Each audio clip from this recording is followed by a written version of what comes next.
سوال پوچھا گیا تھا کہ ناخن کاٹنے کا سنت طریقہ بتا دیں. تو اس معاملے میں میں آپ سب کو یہ بتاؤں گا کہ نبی علیہ الصلوۃ والسلام اپنے ناخن مبارک کیسے کاٹتے تھے. ناخن تو ہم ویسے بھی کاٹتے ہی ہیں، لیکن اگر وہ کام سنت کے مطابق ہو جائے تو وہ زیادہ بہتر ہے. تو اب سب لوگ میری طرف دیکھیں اور توجہ کریں. میں آپ سب کو بتاتا ہوں کہ ناخن کو کیسے کاٹنا ہے سنت طریقے کے مطابق. سب سے پہلے کیا کرنا ہے، ایسے ہاتھوں کو، مثال میں آپ کو یہ مثال دے رہا ہوں سمجھانے کے لیے، اور یہ دیکھ رہے ہیں آپ، انگوٹھے کو ایسے اندر کر لیں.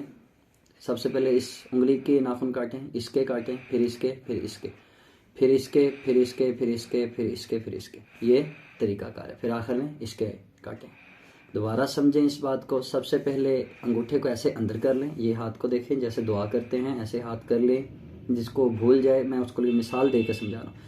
انگوٹھا اندر کر لیں، پہلے اس فنگر کے ناخن کاٹیں، پھر اس کے، پھر اس کے، پھر اس کے، پھر اس طرح یہ ترتیب دیں، اس کے سے اس کے، اس کے، پھر اس کے، پھر اس کے، پھر اس انگوٹھے. یہ ہے ہاتھوں کا ناخن کاٹنے کا سنت طریقہ. یہ میرے نبی علیہ الصلوۃ والسلام نے بتایا. اور پاؤں کے ناخن کاٹنے کا کیا طریقہ کار ہے. پاؤں ایسے ہوتے ہیں، مطلب کہ اس سمت میں، تو اس مطلب کہ چھوٹی انگلی سے ناخن شروع کریں پاؤں کے. یہ پاؤں کے بتا رہا ہوں. 1 2 3 4 5 6 7 8 9 اور 10. یہ ترتیب ہے، یعنی کہ پاؤں کے ناخن کاٹنے کی.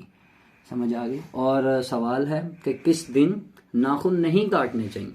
تو میرے نبی علیہ الصلوۃ والسلام نے بدھ والے دن ناخن کاٹنے سے منع فرمایا ہے. سرکار علیہ الصلوۃ والسلام نے کس دن؟ بدھ والے دن ناخن کاٹنے سے منع فرمایا ہے. اور ویسے بھی جمعے والے دن اپنے بال، اپنے ناخن وغیرہ کاٹنا یہ ویسے بھی سنت ہے. اور کوشش کریں کہ ہر کام سنت کے مطابق کیا جائے. السلام علیکم.